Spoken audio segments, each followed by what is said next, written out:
the front so we can recycle them and be as green as we possibly can green here.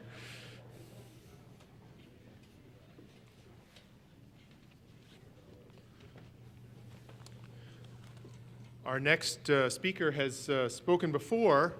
How many people heard James Carrion on Friday? Okay, about a third or half, or people don't want to raise their hands. I understand. James Carrion began his lifelong interest with the UFO phenomenon at age 11 when he began his own UFO news clipping collection.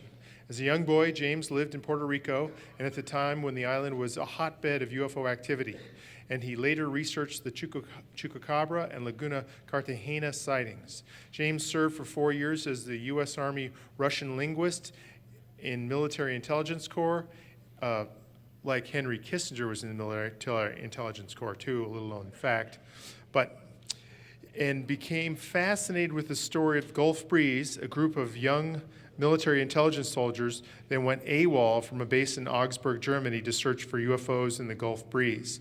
Upon moving to Colorado in '96, James joined the Mutual UFO Network, MUFON, and worked as the state section director for both northeastern and northwestern Colorado. James proposed and implemented MUFON's Pandora project, an electronic archiving of all MUFON's UFO case files, and served the MUFON's International Business Board for 3 years before being elected as the MUFON International Director in 2006. James holds a Bachelor of Arts in Russian Language and a Master of Arts in International Affairs, both from Florida State University. James is also the CEO of a national computer training company and is a widely recognized computer expert. Please help me welcome Mr. James Carrion.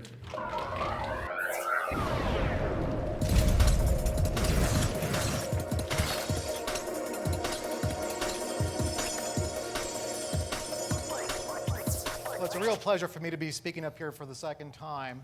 And as you heard from my bio, I do have a background with military intelligence. I was a Russian linguist. This is during the height of the Cold War. And I actually have two passions in life, one of which is ufology, which is why I'm the international director of MUFON. And my other passion, which a lot of folks don't know, is spying, the spycraft, or the art of spying.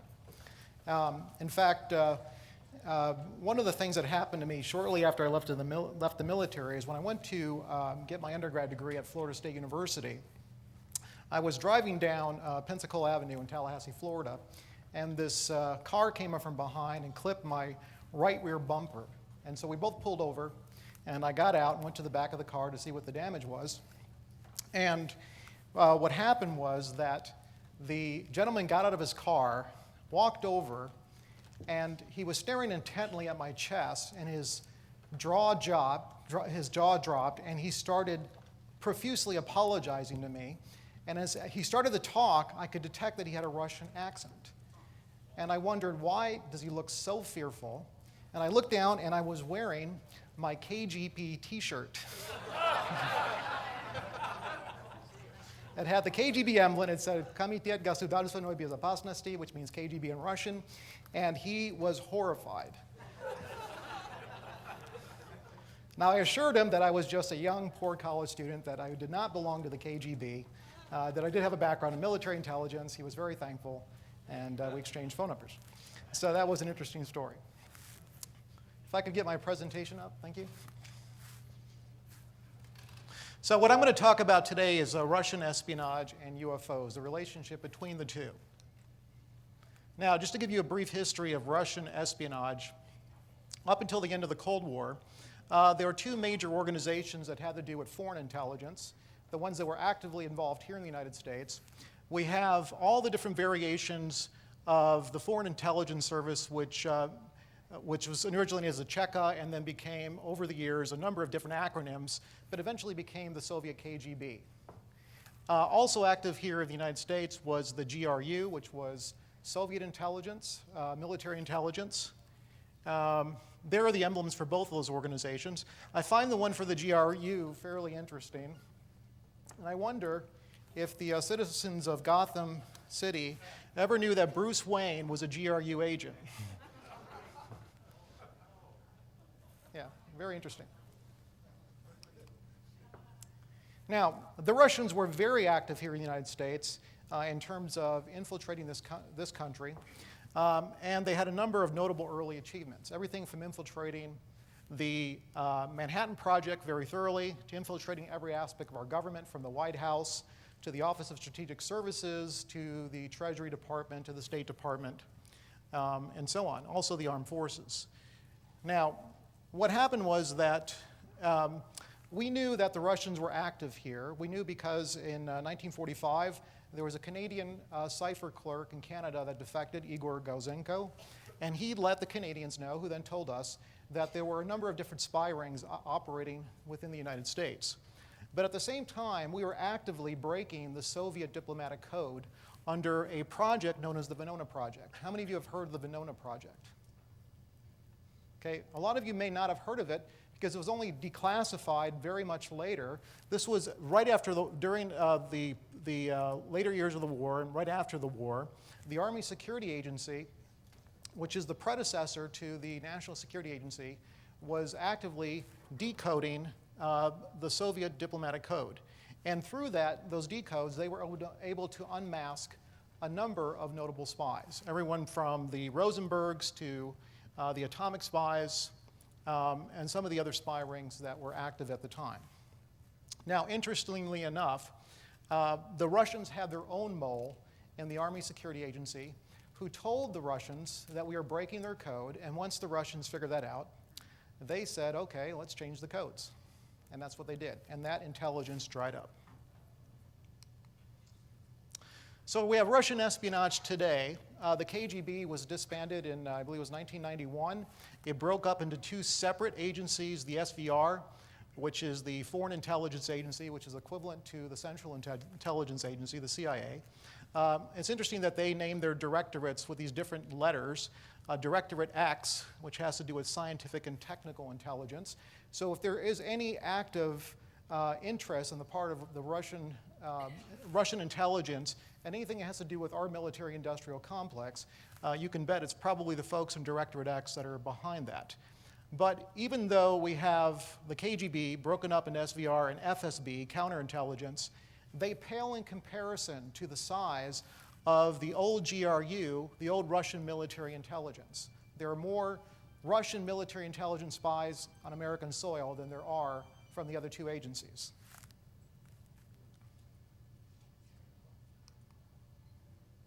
Now, the way Russian agents operate is there are legal agents. Those are the folks that are granted diplomatic immunity. They're here supposedly on official business.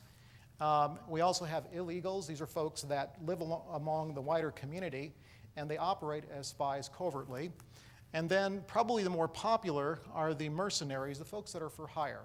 Now, if you guys remember, over the past few years, some of these names, John Anthony Walker from the Navy, who was convicted of spying, Robert Hansen, who was an FBI mole, and we have Aldrich Ames, which infiltrated the CIA.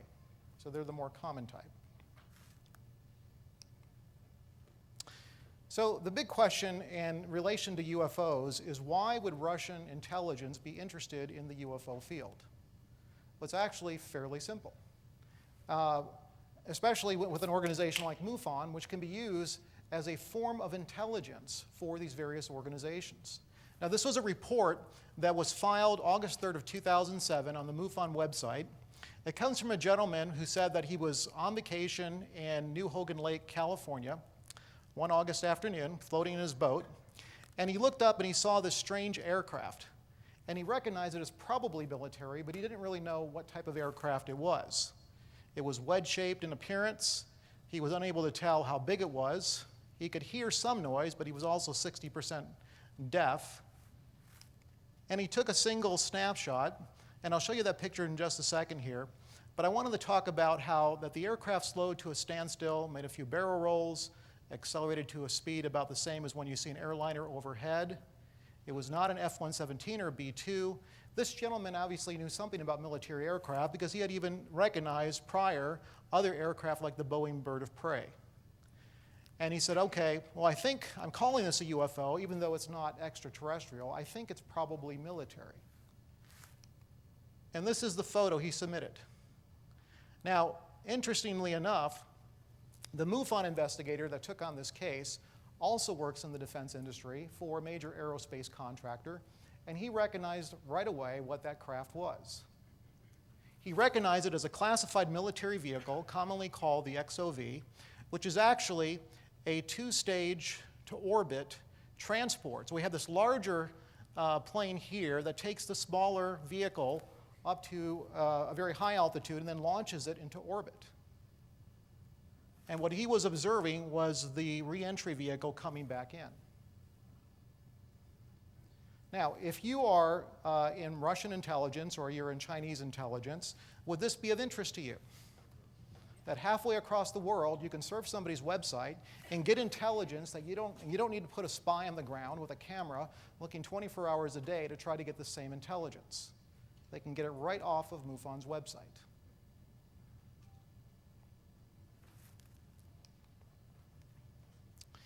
But I'm not really here to talk about what's happening today with Russian espionage. I'm more interested in what's happened in the early days of UFOs. And this is based on some research I did earlier this year that I think you're going to find fairly intriguing. But let's take a look at what was going on in the pivotal year of 1947. Now, these are the headlines from 1947 newspapers. You can see that there was a large amount of fear that war with Russia was inevitable. We had the atomic race underway, even though the Russians didn't have the bomb at the time. And we also, because of these recent defections and our decoding of the diplomatic code, we knew that we were infested with spies. We have commies working at Oak Ridge. We have communists in the armed forces. We have subversives everywhere. Remember, this was the start of that era, the McCarthy era?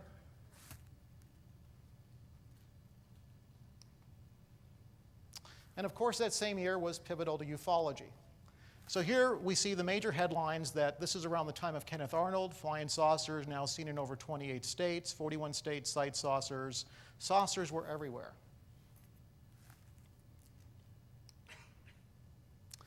But my research has to do with this story, a most amazing story.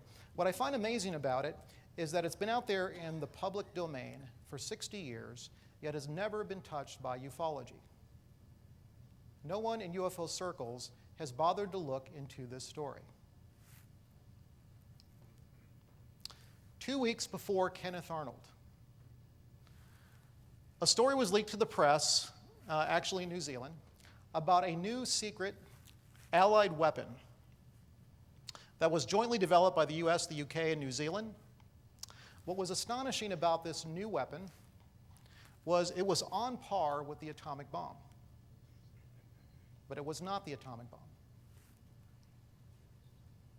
It also was as compartmentalized as the Manhattan Project, but what distinguished it from the Manhattan Project, it had not been infiltrated by Soviet intelligence agents. Why not? Well, supposedly because the development took place not inside the United States, not in Great Britain, but in New Zealand. And the project was purposely based in New Zealand to keep it outside the reach of Soviet espionage.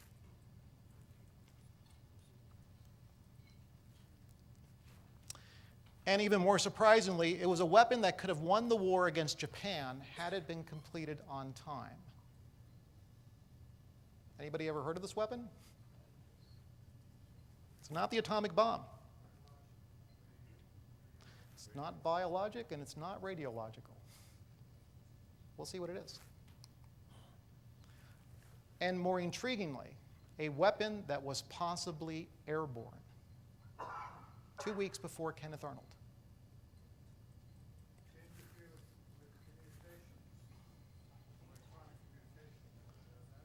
No, we'll get there. Good guess, good guesses. Okay, let me explain how this story was even leaked. King George of England, his birthday is in December, but he actually celebrates it in June every year, so it can be in the warm months, and his subjects can celebrate with him.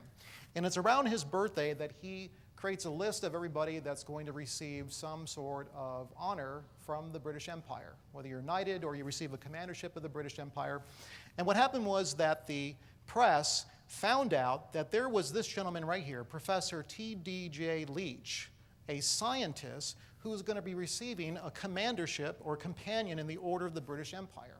he was named to the King's honors list. And they wanted to know why. And what they were told was he was receiving this award from the British government because he worked on this still secret weapon that was described as an effective alternative to the atomic bomb. That's how the story got leaked. Now, the press went wild with this. This was in every newspaper across the United States. This is June 13th, 1947. Science is trying for a new weapon matching the atom bomb in power. New atomic bomb rival. English nations have a new weapon. New Zealand tells a secret weapon. Now, if you are in Russian intelligence, you're the guy in charge of Russian intelligence, you're pulling your hair out about this time. What do you tell Stalin when you walk into his office and he shows you this newspaper and says, new weapon? We don't know about it? What the hell have you been doing?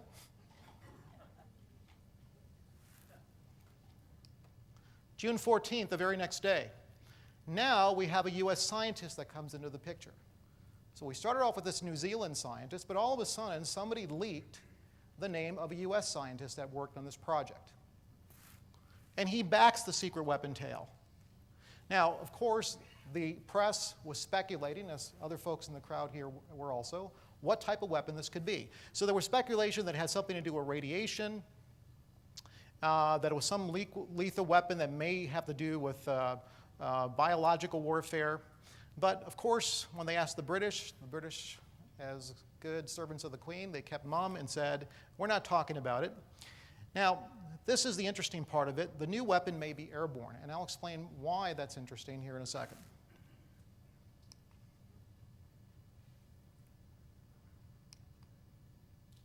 June 15th, right? We have now everybody silent on the weapon, but we have this US scientist who's confirming the superweapon story. So he's confirming, yes, it's true, we do have a secret weapon that outrivals the atomic bomb. Now, let's go back to the New Zealand scientist. His name is Thomas David James Leach. He's professor of engineering at Auckland University College in New Zealand. But he was also, during World War II, the acting director of scientific developments for New Zealand. Now, I gave this talk earlier in Roswell this year, and I was driving Nick Pope back to the airport. Poor Nick. I left Roswell with less than a quarter tank of gas, thinking we were going to find some gas station along the way. And when the gas light came out 40 miles from our destination, Nick looked very nervous, but we had a good talk anyway. And I started telling him this story, and I talked about this gentleman here and how he was involved in the secret project. And Nick looks at me and says, oh, that's easy. All we have to do is figure out what this guy's an expert in, and we'll know what the project is all about. Well, what this guy was an expert in was in aerodynamics. So what happened was the press interviewed a colleague of this gentleman, and they said, why is this guy getting the honor? Well, he worked on this project. Well, what is he an expert in? He's an expert in aerodynamics. So then what the press speculated was this was an airborne weapon based on his expertise. What did not come out in the newspaper, and what most people did not know, he's also an expert in hydraulics. But he wrote a textbook on aerodynamics. Here's the US scientist, James Marion Snodgrass.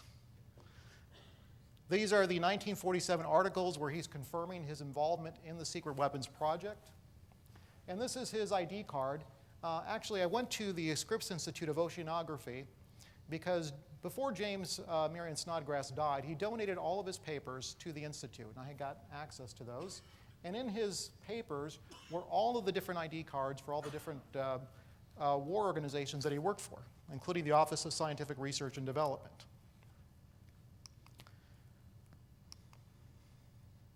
Now, James is an interesting guy. He also worked on the US side for the National Defense Research Council. He worked both for Columbia University and also University of California. After the war, he went to work for a private organization. And he was awarded one of the Navy's highest citation for the work that he did during the war, and he worked on anti-submarine technology.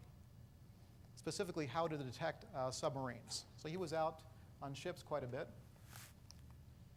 And it was on one of these voyages that James Marion Snodgrass came into contact with Thomas David James Leach.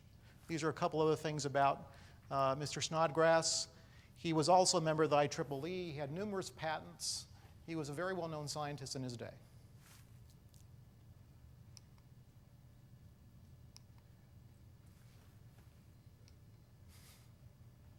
Okay, but I want to talk about the newspaper articles that quote Snodgrass's view of this new weapon. So, of course, the reporters were hounding him. What is this new weapon about? Please tell us. And he came out and he stated that it is not connected in any way with the atomic bomb. False. The reason it's connected with the atomic bomb, let me explain what the project was that they were working on. This project, which was based in New Zealand, they were trying to develop a weapon where they could use explosives underwater to trigger an artificial tsunami.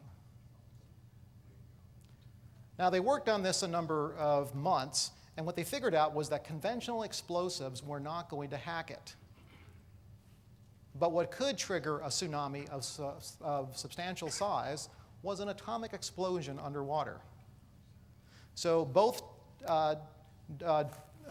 James Marion Snodgrass and Thomas David James Leach, both of these folks were invited to Operation Crossroads, and specifically for the second atomic blast, where it was the Baker charge that they put underwater when they were doing the atomic testing in Bikini Atoll, because they were involved in trying to understand how that underwater atomic explosion could trigger a tsunami.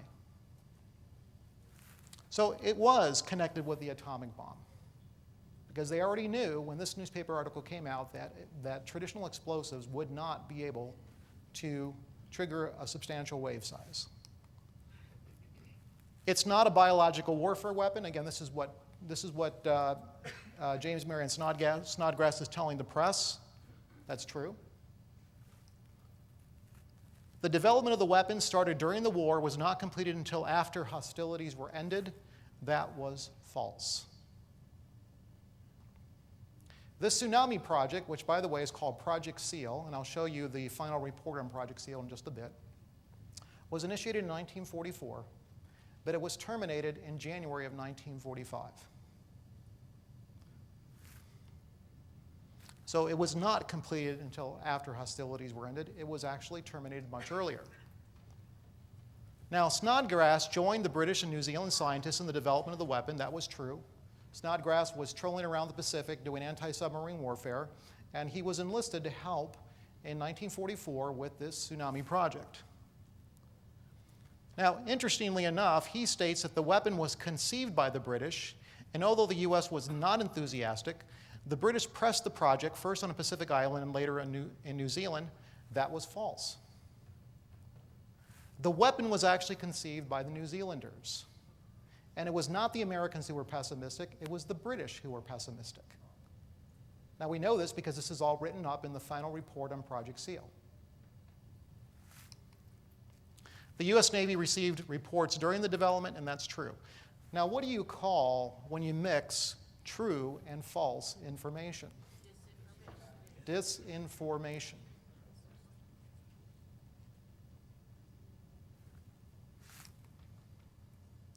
Now, what I found very intriguing was this article from June 26, 1947. Here we have the secret weapons project that Snodgrass and Leach were involved with, and right in the next column is Kenneth Arnold's story. Now, why are those two side by side? Interesting.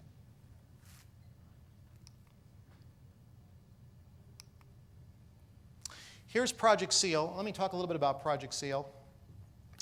This is the final report. It was written by Thomas David James Leach. This is the only known declassified version that's in a public library, which is the Scripps Institute of Oceanography. It's in their rare manuscript room, and actually was out on the open shelves at one point before the director of the library recognized what a rare manuscript it was, and he decided to protect it from being checked out. And I flew there earlier this year, and I was able to get access to the final report. It was actually not classified higher than secret, so it was not necessarily top secret, but it was secret. So this is a real secret World War II project, but again, not originated by the British, originated by New Zealand, headed up by Thomas David James Leach himself. And we just talked about how the project was experimenting with using explosives to trigger artificial tsunamis, and Professor Snodgrass did participate in the project. So those are the known facts.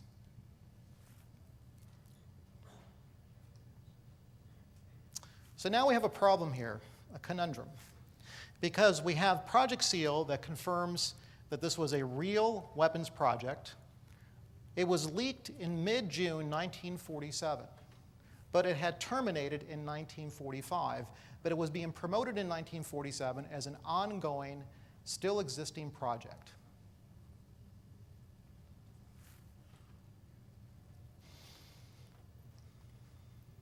So here are all the unanswered questions that I have.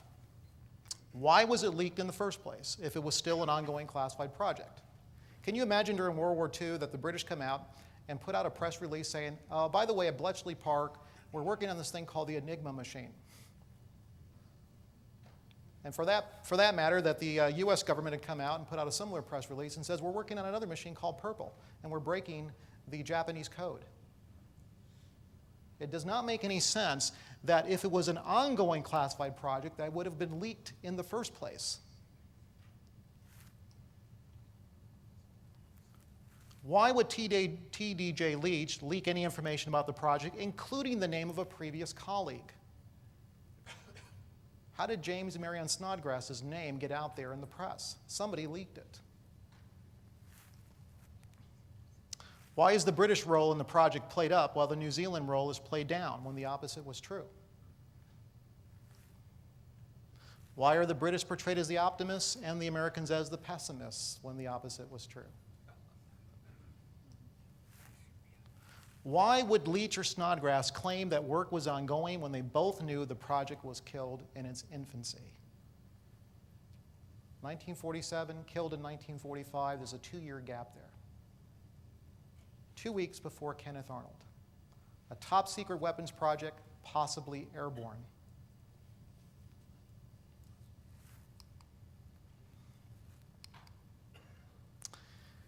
And why would Snodgrass claim the secret weapon's not related to the atomic bomb when he knew that atomic weaponry would have to be used? Now, it turns out that Snodgrass was at Bikini Atoll, but nowhere in his donated papers does he claim that.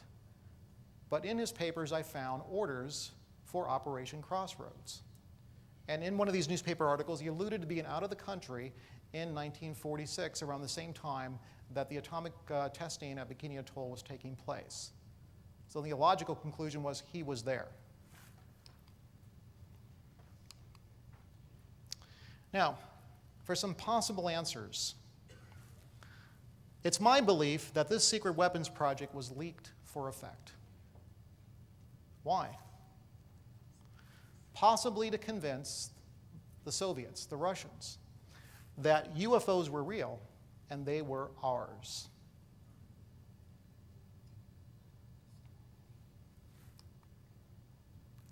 What purpose would that serve? Well, there's a number of different possibilities. I spoke with Nick Pope at great lengths about this, and we came up with a number of different scenarios for why this leak would have taken place. But one of the ones that I think is probably the more prominent reason is this: to see who took interest in UFOs and then monitor them as part of a counterintelligence operation to uncover Soviet moles and spies.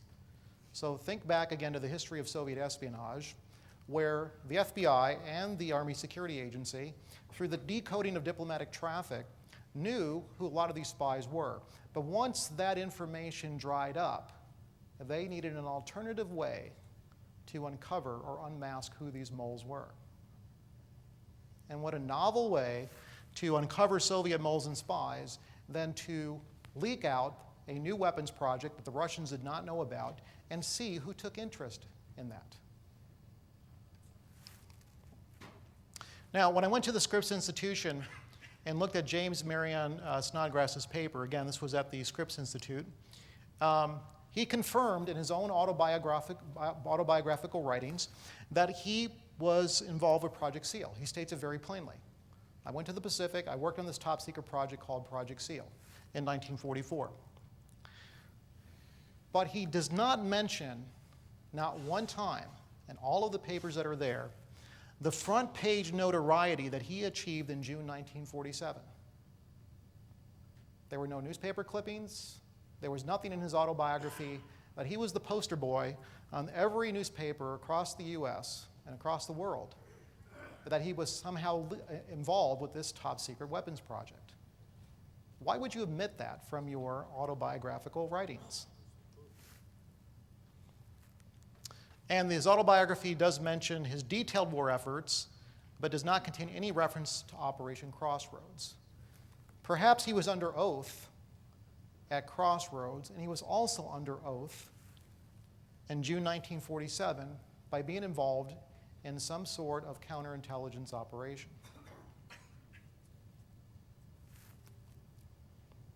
The only public copy of Project SEAL report, again, resides at the Scripps Institution of Oceanography. You have to go there. They have to bring it out. Somebody supervises you while you photograph it or you look at it.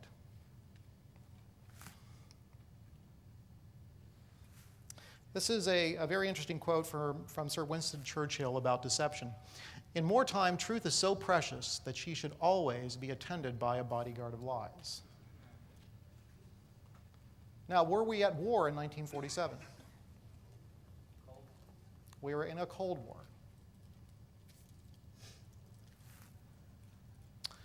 The most essential element of any deception operation is that there be sufficient elements of truth to reinforce an already existing belief. Both the US and Great Britain had considerable wartime experience in conducting large-scale deception operations. And I'll talk about a couple of those deception operations. How many of you have seen or read this book called The Man Who Never Was?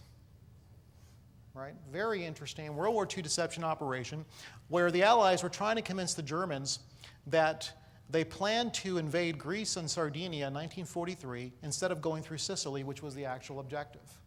The way they achieved this is they took a body, they dressed him up in a military uniform, they basically decapitated him. They had a briefcase that was attached to his belt, and in that briefcase were top secret documents that said, we're going to be attacking Greece and Sardinia. And they pushed him out of a submarine. He landed on the shores of, I believe it was Spain at the time. The Spanish picked him up, gave him to the Germans, and the Germans believed it.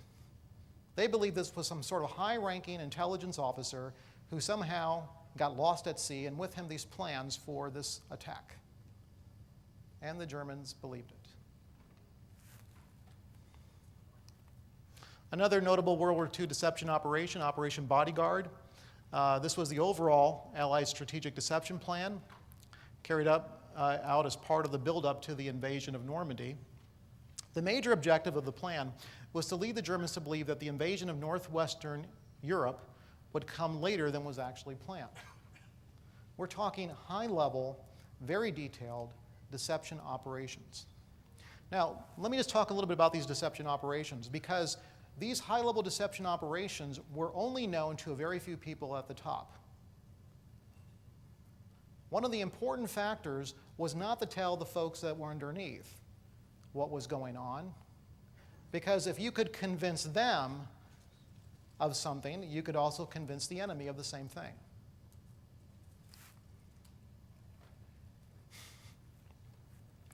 So, do you really believe this theory? Well, it's interesting because I released this in Roswell. I released this story at the MUFON Symposium. I sent it out to a number of UFO researchers, and it was met with complete silence. No rebuttals, no counter-arguments. I think a lot of folks were dumbfounded that this information has been out there in the public domain for so long, but has been completely ignored by folks in ufology. How can you ignore a story that involves an alleged top-secret weapon that's possibly airborne that occurs 2 weeks before the first major UFO sighting? It's information that cannot be ignored. Now, let's talk about some of the supporting documentation around this, about what I think was a large-scale deception operation. We'll start with the Air Force documentation. This was a memo, a report on flying discs dated July 25, 1947. It was from Headquarters Air Defense Command, Mitchell Field, to the Commanding General, Army Air Forces. Now, these are the folks that are protecting our skies in 1947. So when we have all of these discs flying over, these were the guys that were supposed to make sure that they were brought down. Now, what Headquarters Air Defense Command is saying is, this flying saucer situation is not imaginary or seen too much in some natural phenomena. Something is really flying around. Headquarters Air Defense is saying there's something flying around. People are seeing it. There are discs flying. But what was puzzling to them was the lack of topside inquiries. When compared to the prompt and demanding inquiries that have originated topside upon former events, what they mean by former events here is what occurred the previous year in 1946 in Sweden with the Ghost rockets. When those Ghost rockets were flying over Sweden, Air Force intelligence went into a frenzy and told their attachés, find out at all costs what's flying over Sweden. Now, the next year, we have all of this activity in our airspace, but nobody on topside really seems to care. And this puzzled Headquarters Air Defense Command, which is why they said this gives more than ordinary weight to the possibility that this is a domestic project about which the president knows about. Why is nobody up in arms that our airspace is being invaded? That was echoed in a memo, an FBI memo actually, dated from August 19, 1947, where Special Agent Reynolds of the Liaison Section with the Air Force was talking to Lieutenant Colonel Garrett of the Air Force's Intelligence, and this special agent expressed the possibility that flying discs were in fact a very highly classified experiment of the Army or Navy. And the special agent was very much surprised when Colonel Garrett agreed. It's very possible that this is ours. Now, if you look at the rest of this memo, Colonel Garrett stated that he based his assumptions on the following. Flying objects were seen over Sweden, this is 1946. The high brass of the War Department exerted them tremendous pressure on the Air Force intelligence to conduct research and collect information in an effort to identify these sightings. So this is echoing what the Air Force memo was saying from Headquarters Air Defense Command. In contrast to this, we have reported sightings of unknown objects over the U.S., and the high brass appears to be totally unconcerned. So why are they so concerned about what's flying over a foreign country, but they give little credence to what's flying over U.S. airspace a year later? I don't think we signed any sort of treaty with aliens within that year.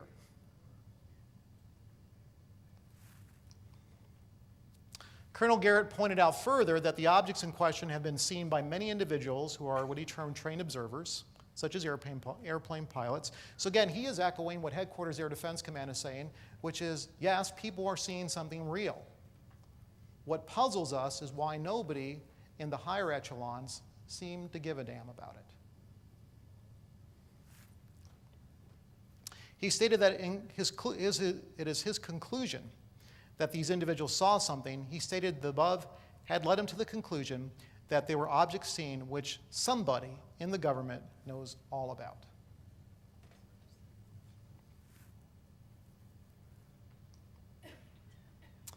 Now, I need to talk about Kenneth Arnold because Kenneth Arnold does factor in to this whole story. You guys all know what happened with Kenneth Arnold. And a lot of folks don't know that Kenneth Arnold was the very first ufologist. Ken Thomas talked about this earlier, where Ray Palmer, the Pulp Fiction magazine publisher, had hired Kenneth Arnold to go investigate the Maury Island incident.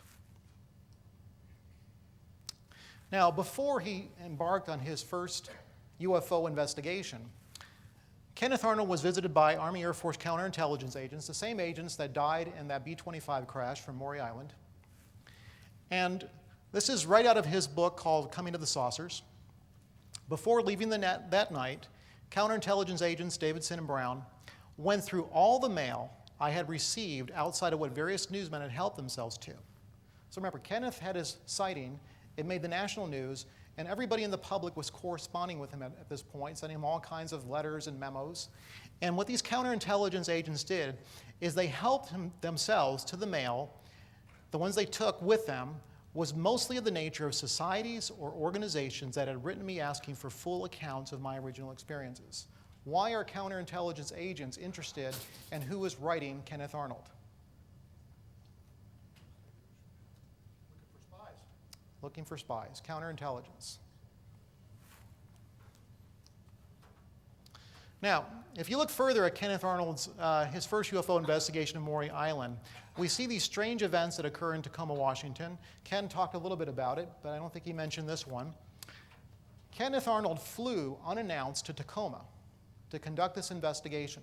When he got to Tacoma, he figured, oh, I got to stay somewhere tonight. I need a hotel room. So he starts calling around to all the hotels, and all the hotels in town were booked. He calls the Winthrop Hotel, and they said, oh, Mr. Arnold, your room is ready for you. He did not make the reservation.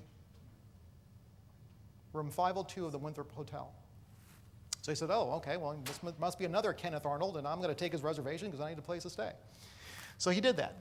And he went and he stayed at the hotel. He met with the witnesses, which is Harold Dahl and Fred Crimson, right, what Ken Thomas just talked about, the alleged co-conspirator in the JFK assassination. But one of the interesting things about this room that was pre-booked for him, it was probably bugged. Why was it probably bugged? Because a local newspaper reporter called the room and said, why are you guys meeting about UFOs? And Kenneth Arnold said, how do you know we're meeting about UFOs? Well, because I got this mysterious caller who called me, and he's telling me word from word everything you guys are saying in your room.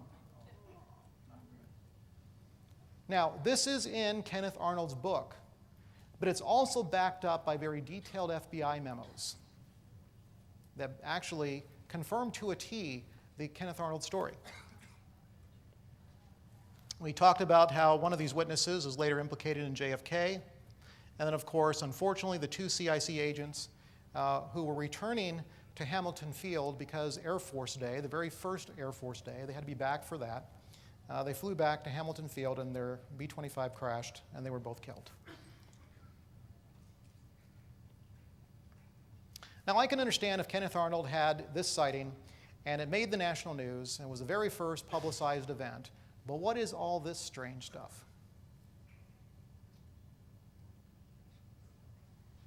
Now, it doesn't make a lot of sense unless believe you can want to blame it on the phenomena or Men in Black or somebody else. But it does make a lot of sense in the context of a large-scale deception operation going on at the time. Somebody wanted Kenneth Arnold's story out. Now, we talked about Soviet agents. This is an article from 1947. Soviet agents show interest. And it's a little tongue-in-cheek because it says, these flying discs were fun while they lasted, but by this time everybody has practically forgotten them. Well, almost everybody. Latest reports having to do with the aerial Chinaware is that Soviet agents in the US have been ordered to solve the mystery of the discs. Presupposing the reports to be true, it means at least that the saucers were not of Russian origin. Soviet espionage agents here are said to have been advised that the Kremlin believes the flying saucers might have some connection with Army experiments on methods of knocking out enemy radar. So here we have a report confirming that, yes, Russian intelligence was interested. How could they not be interested? They had to be interested.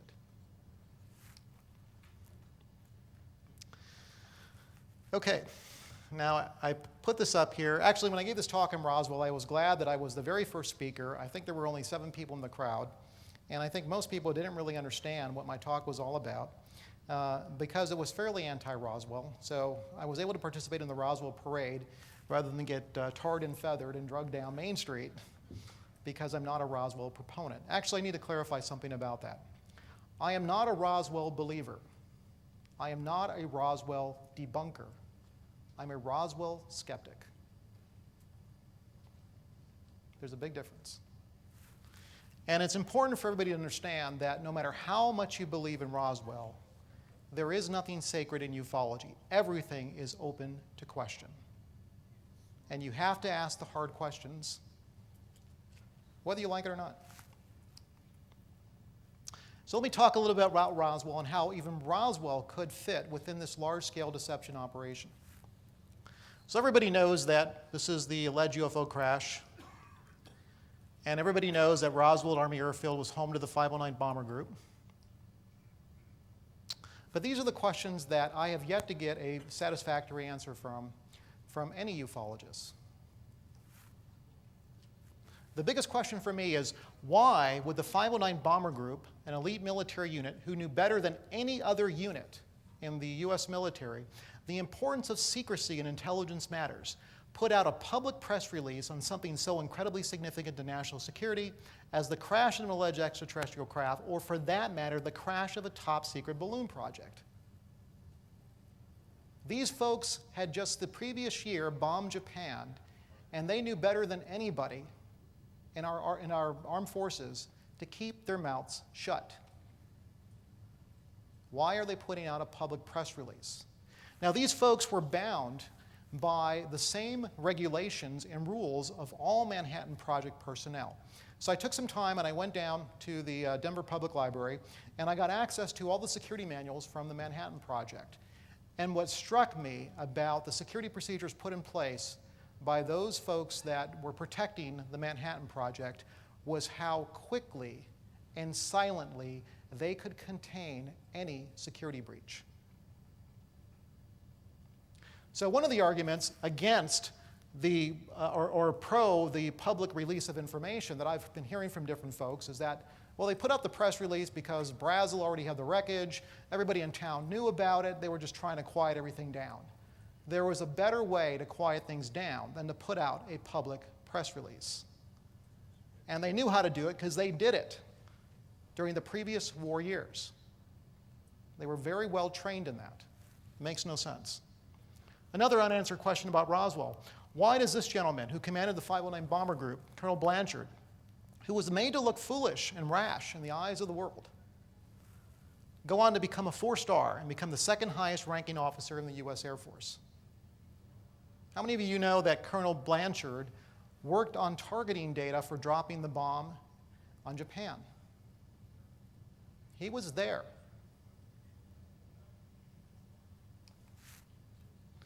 Some other unanswered questions. Why was nobody else in the 509 bomber group reprimanded for their role in the Roswell events? This is an interesting memo that I found in the Manhattan Project documentation. It's a memo reprimanding the 509 bomber group specifically because they misclassified a memo. They marked a top secret memo as confidential, and that caused a whole lot of headaches and a lot of paperwork and a lot of people to be upset. The security procedures were in place and they were well followed. Now, those are the questions that ufologists have a hard time answering. These are the questions the Air Force has a hard time answering. If Mogul was the top secret project involved, why would the Air Force unnecessarily draw attention to this project by using a balloon explanation for the Roswell event? If Mogul was a balloon, why are they drawing attention to Mogul by giving a balloon explanation? How come they didn't just say an errant V-2 crash, like the one that did on May 29, 1947 in Juarez, Mexico, which blew this large hole into this, in the cemetery? They could have just said, hey, another V-2 went astray, that's all it was. No big deal. If Mogul was top secret, why is it mentioned in an Air Force document that's only classified confidential and was provided to the FBI? And why is Mogul explicitly denied as the reason for a crash UFO? This is a memo from 1947. It mentions Mogul. It's marked confidential. Why are you referencing a top secret project in a confidential document?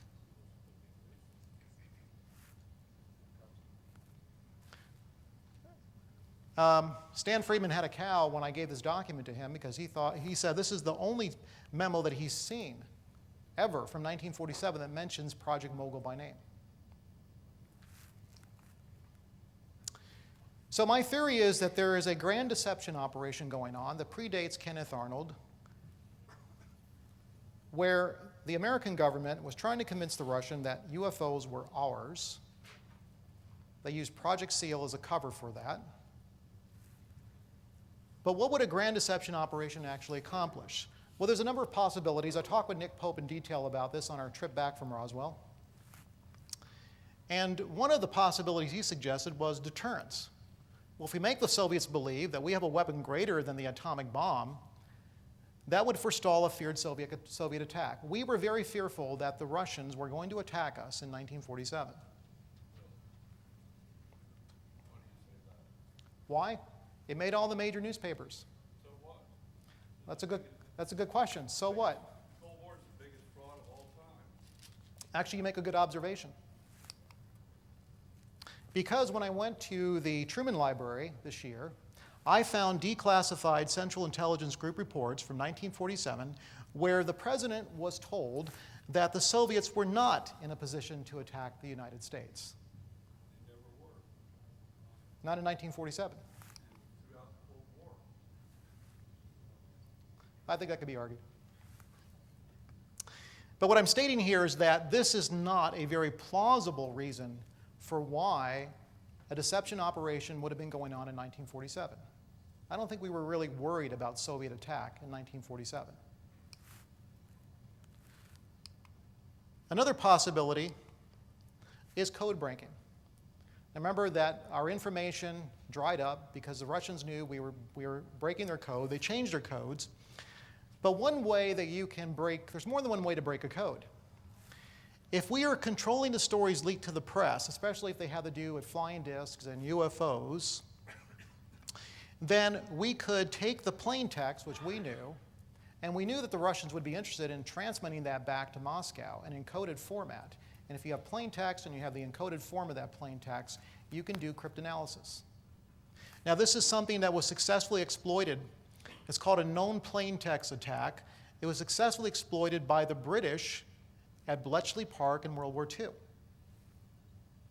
And they heavily used newspapers and memos and other ways of controlling the text that they knew the Germans would be interested in to try to match it up to the encoded text. So this is a distinct possibility.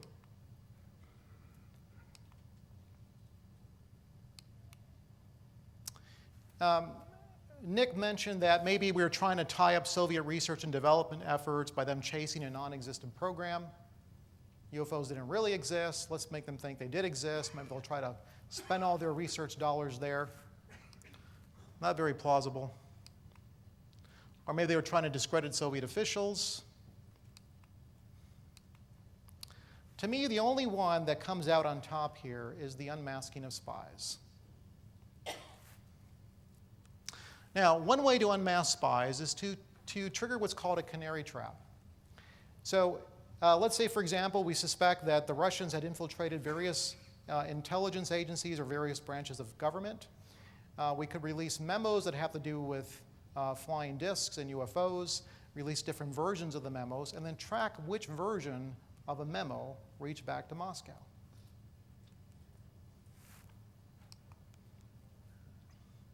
Now, it's plausible, but there's definitely much more research to prove this.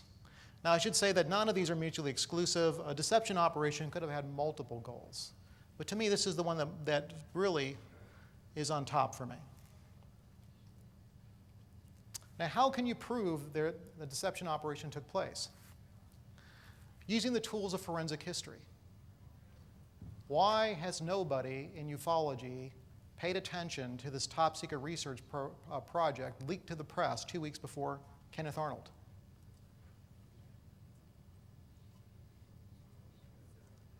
Nobody paid attention to it. Why?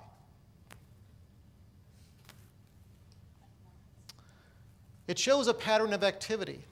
Now, if we could enlist the help of Cold War historians and intelligence experts and say, hey guys, we're not telling you this stuff is extraterrestrial, we're saying this may be a Cold War operation, go to it.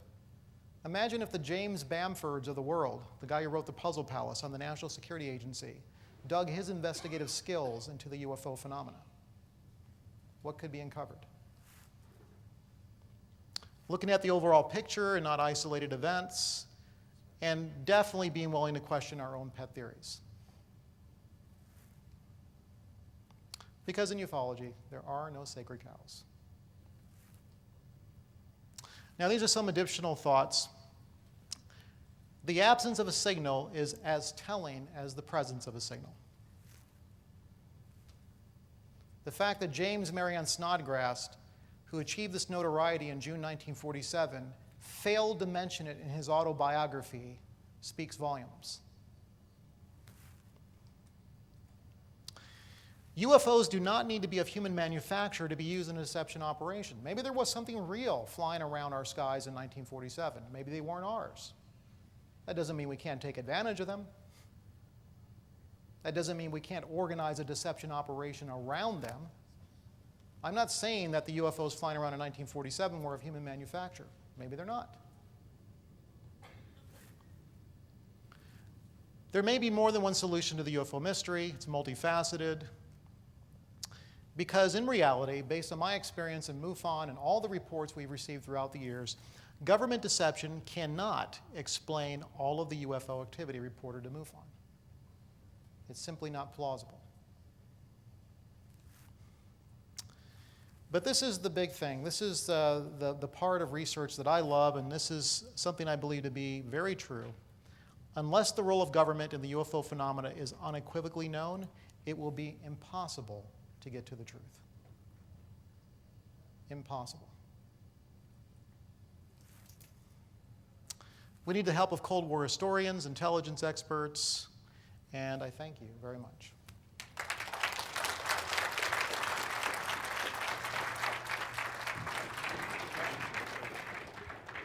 That was tremendous.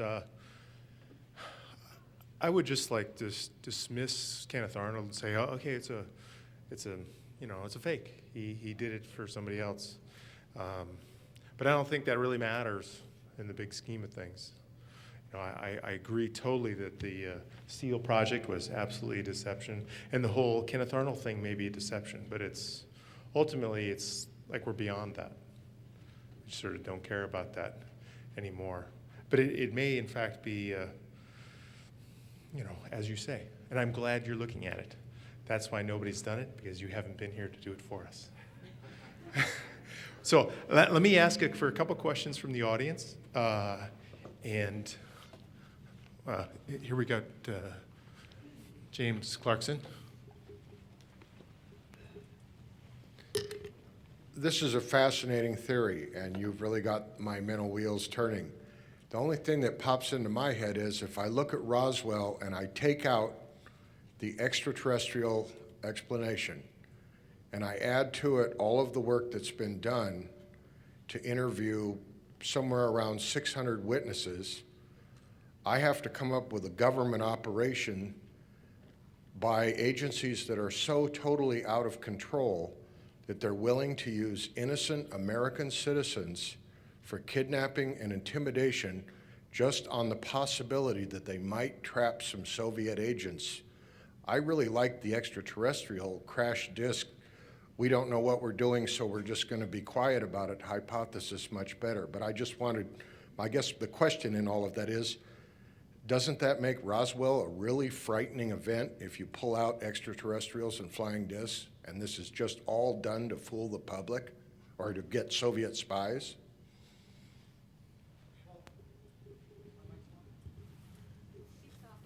Can you hear me? Okay. Okay. All right. My viewpoint is that deception on this scale, along the same lines of what happened during World War II, I think they were short-term in their projections, and they didn't realize it was going to carry on for this long.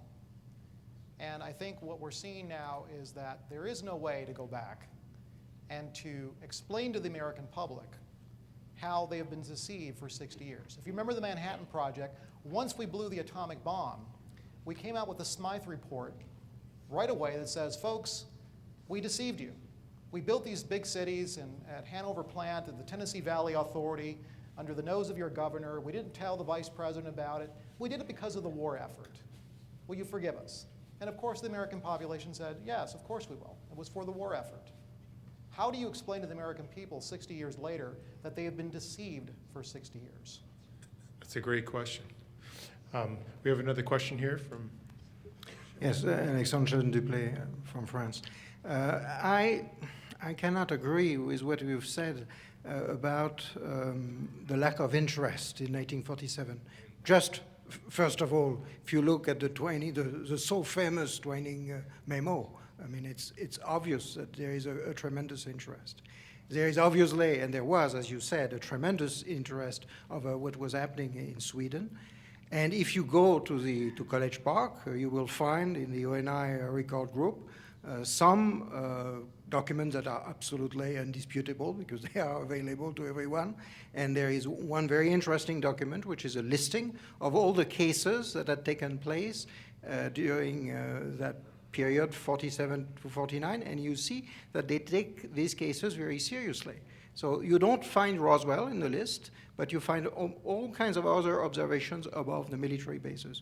So that I cannot really buy. But I accept the fact that counterintelligence could have been involved to track ufologists and to see what would be the potential interest by the Russians. And you obviously know, because it's well known also, and it has been published in Russia, I think, at the end of the Soviet Union, the fact that the Russians indeed had showed an interest for Roswell, and the story, I think, by Korolev, that Korolev had been asked to give his opinion to Stalin on this topic.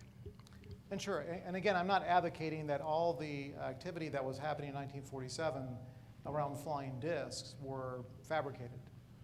As I stated, there could very well have been real flying saucers flying around our atmosphere, but that did not preclude the intelligent folks within the Central Intelligence Group and within counterintelligence from taking advantage of it.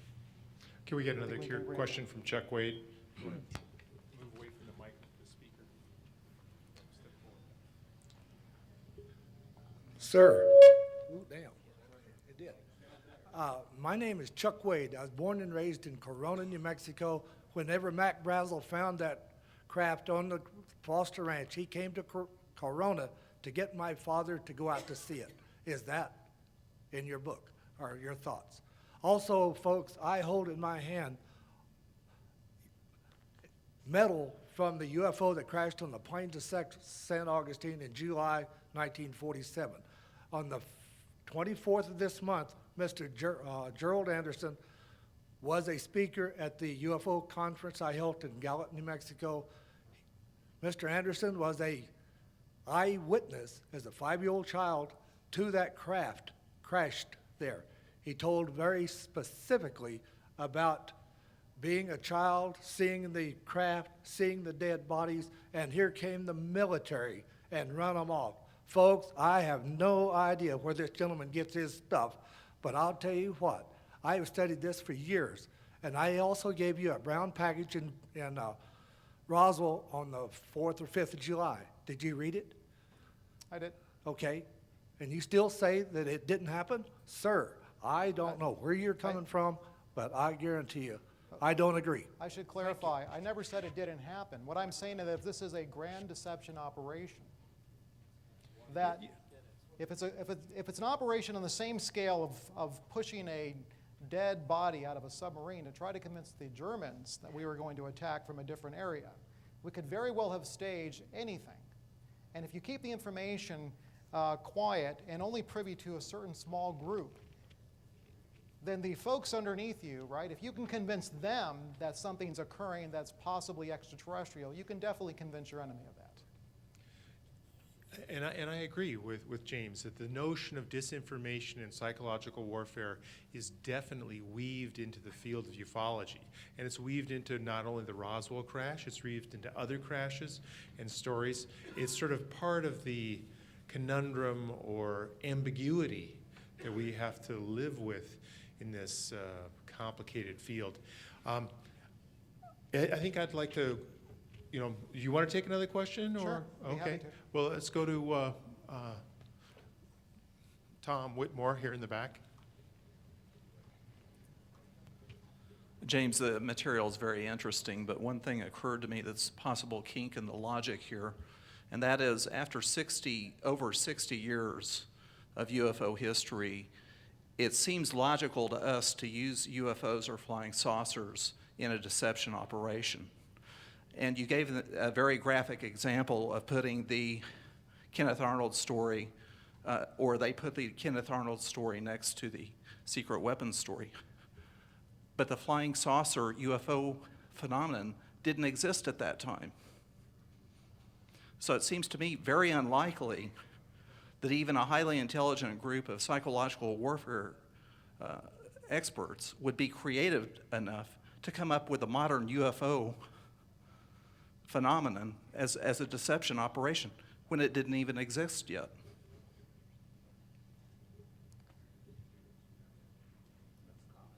It's a comment. That Okay. was a comment, All yeah.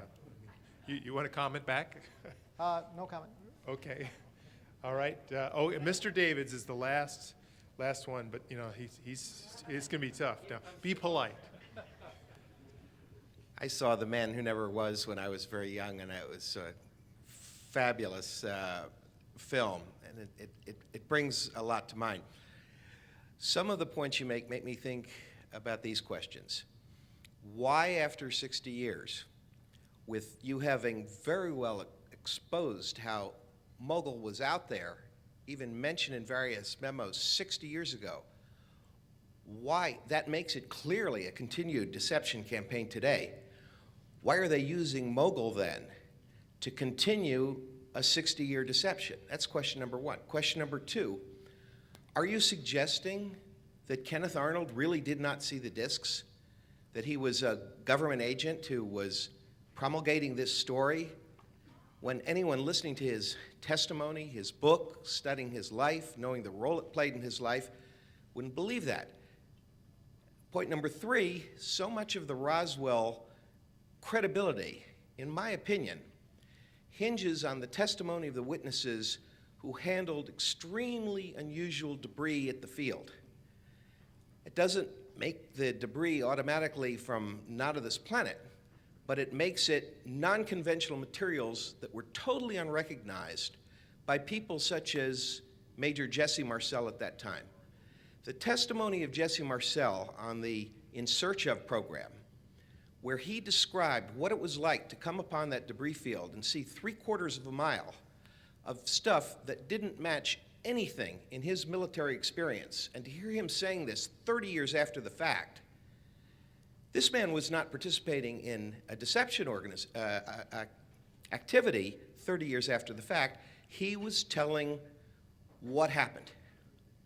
The debris was of extremely unusual nature. His son, Jesse Marcel Jr., has maintained that his entire life.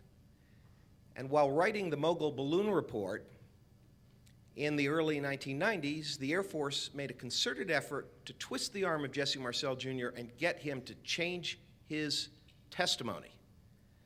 What you heard was true testimony. I also think to believe what you're saying, I've got to believe that there was creativity involved by some newspaper editor to put two stories side by side for a reason. Why would anybody want to suggest that? And those weren't headline stories. Those were little paragraphs. I don't see any connection there. I also question how convincing the whole story about this weapon equal to the atom bomb would have been to the opposition at that time. They didn't claim it was more powerful than the atom bomb, and the atom bomb was big enough to destroy cities and absolutely obliterate Russia if we had used it against them, if the Cold War had turned hot. So it makes sense what you say that story could have been concocted about brought out about the New Zealand situation to try to bring out Soviet spies, track them down, and see who was interested in the story. That does make sense for that story. But to say that the 2 weeks that separated that story from Kenneth Arnold wasn't a coincidence, that somehow the sighting of the 9 discs were planned, that they were put up there, that we had them to make Kenneth Arnold see them, that doesn't make sense. We still don't know what they were. And to say that Kenneth Arnold was a liar doesn't make sense. So I really appreciate the analysis of the deception activities, but I don't see any connection to the Roswell incident myself. One very last point is that you do keep raising the point of Why would these people so trained in secrecy have put out that press release? We do know, and we agree upon the fact that Lieutenant Walter Haut was ordered to put out that press release by Colonel Blanchard. We disagree with the debunkers who said he was a loose cannon who did it himself. He was ordered. He said that his entire life. And the explanation of I think the best Roswell researchers that I've heard again and again, including Don Schmidt, has been that the release of the press release was a containment, that there were 2 sites involved, that there was one site that involved bodies and material that was much more interesting even than what was at the Brazel Ranch, that there were a lot of people that knew what was coming into the base, what was at the Brazel Ranch. There were firemen involved. There was the sheriff's office involved. There were civilians involved. And that to put out a press release about the less important site and saying, oh, we got something, and turn around in 24 hours and say, oh, that major doesn't know what he's talking about, he made a terrible mistake, successfully killed the story. That wasn't a bad move to kill something really large that happened. And we've got enough evidence from all of these hundreds of witnesses that something really large happened. That's my initial take, but I appreciate your sincerity and your research, and I don't know it all. Okay. Yeah, that's very good. Yeah. And I'd like to thank you all for coming to this year's conference, and thank James for being brave enough to, follow up on his views. Give him a round of applause. Good job. Thanks. Sure. So it's 5:30. I was going to provide some closing